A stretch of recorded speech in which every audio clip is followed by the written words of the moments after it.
2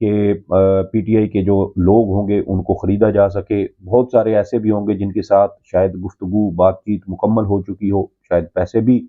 پہنچائے جا چکے ہوں۔ یہ بھی ممکن ہے کہ عمران خان کے یہ جو اراکین قومی و صوبائی اسمبلی ہیں ان میں سے کوئی بھی نہ ٹوٹ سکے۔ اس کی وجہ یہ ہے کہ جس طرح کی فستائیت کا مقابلہ یہ کر کے آئے ہیں تو ممکن ہے کہ یہ عمران خان کے ساتھ وفادار رہیں،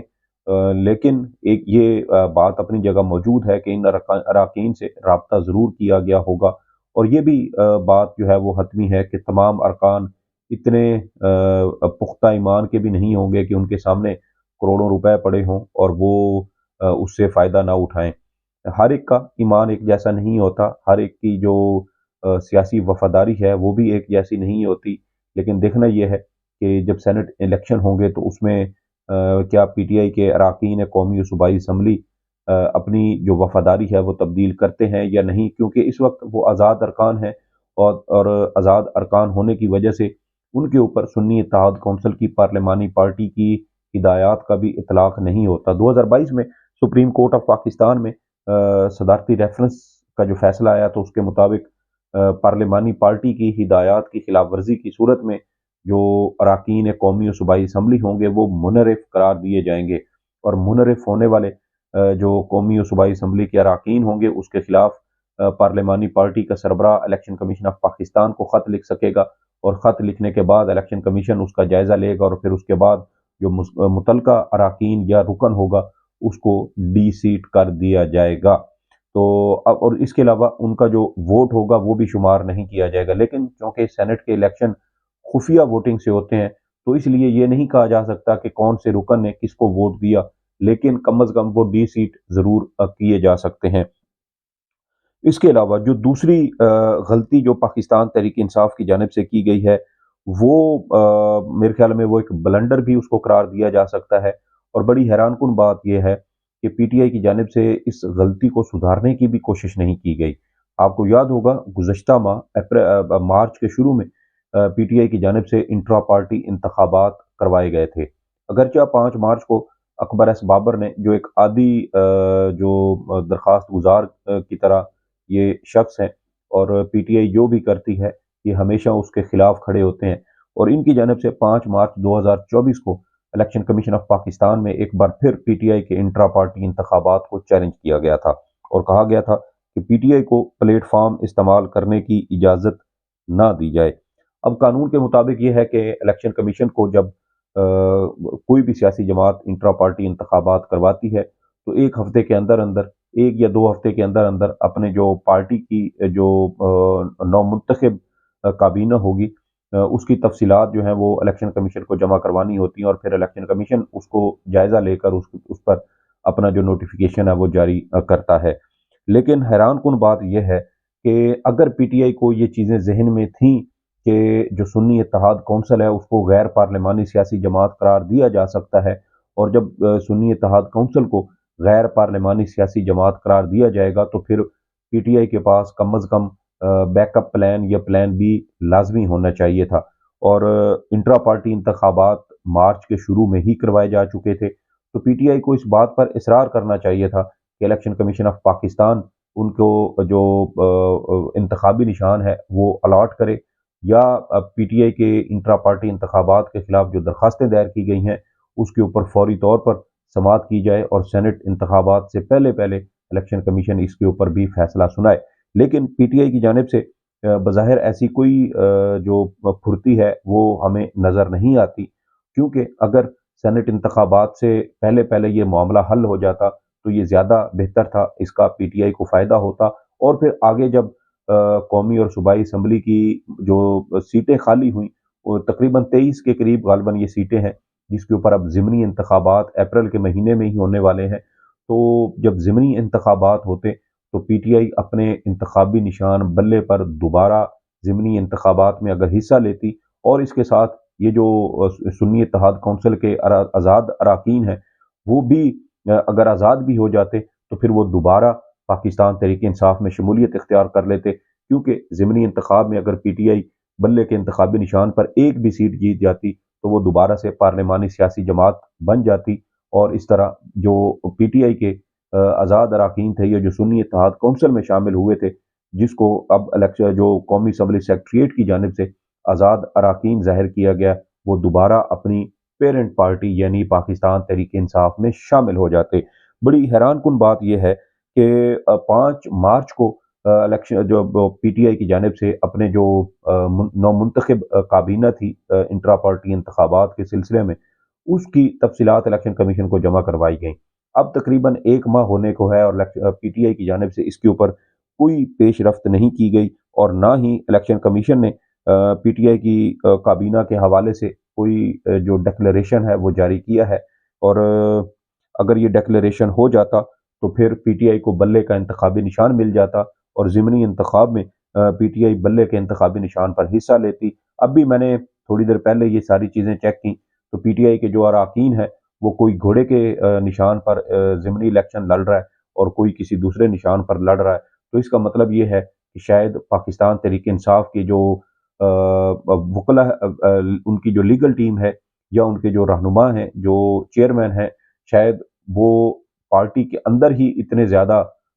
مسائل کے اندر گھرے ہوئے ہیں، پارٹی کے اندر ہی اتنی زیادہ کھینچاتانی ہے کہ وہ اتنی موٹی اور بنیادی بات بھی شاید بھول چکے ہیں، اور اس کا جو خمیازہ ہے وہ اب پی ٹی آئی کو شاید سینٹ الیکشن میں بھی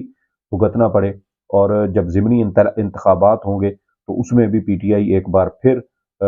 جو ان کے کیا کہتے ہیں اس کا جو ان کا اپنا انتخابی نشان ہے اس کی بنیاد پر وہ حصہ نہیں لے سکے گی، اور پھر یہ جو 88 اراکین جن کو اب آزاد قرار دیا گیا ہے، اب یہ نہ سنی اتحاد کونسل کا حصہ رہے اور نہ یہ پاکستان تحریک انصاف میں شامل ہو سکیں گے، تو پھر یہ آزاد ارکان رہیں گے، تو یہ پاکستان تحریک انصاف کو یہ نقصان ہے۔ اور ایک یہ بھی فائدہ پی ٹی آئی کو ہوتا کہ اگر یہ جو ضمنی انتخاب میں پی ٹی آئی کا کوئی امیدوار جیت جاتا، جیسے کہ امکان بھی قوی امکان ہے کہ شاید ساری سیٹیں ہی پی ٹی آئی جیت جائے، تو پھر اس کا فائدہ یہ ہوتا کہ پی ٹی آئی میں یہ 88 اراکین شامل ہو جاتے، اور اس کے بعد ایک بار پھر یہ امکان پیدا ہو جاتا کہ پی ٹی آئی کی جو مخصوص نشستیں ہیں قومی اور صوبائی سطح پر وہ بھی انہیں واپس مل جاتی ہیں۔ لیکن یہ کیا وجہ ہے کہ پی ٹی آئی کی جو سیاسی قیادت ہے، سیاسی رہنما ہیں یا ان کی جو لیگل ٹیم ہے، جو چیئرمین ہیں، وہ اس نقطے کو بھول گئے اور ان کی جانب سے الیکشن کمیشن سے یہ استدعا نہیں کی گئی کہ الیکشن کمیشن اس معاملے کا جلد از جلد فیصلہ کرے تاکہ پی ٹی آئی ضمنی انتخابات میں بلے کے انتخابی نشان پر حصہ لے سکے۔ یہ تو جو بھی وجوہات ہوں، وہ پی ٹی آئی کے جو کرتا دھرتا ہیں، جو اس وقت بیرسٹر گوہر ہیں یا ان کے جو دیگر پارٹی رہنما ہیں، جو لیگل ٹیم ہے، وہی اس کا بہتر بتا سکتی ہے، لیکن میرے خیال میں یہ پی ٹی آئی سے سوال ضرور کیا جانا چاہیے کہ انہوں نے اتنی بڑی غلطی یا اتنی بڑی مس کیلکولیشن کیوں کی۔ یہ کچھ تفصیلات تھیں جو آپ کے ساتھ شیئر کرنا تھی۔ سعید بلوچ کو اجازت دیں۔ اللہ حافظ۔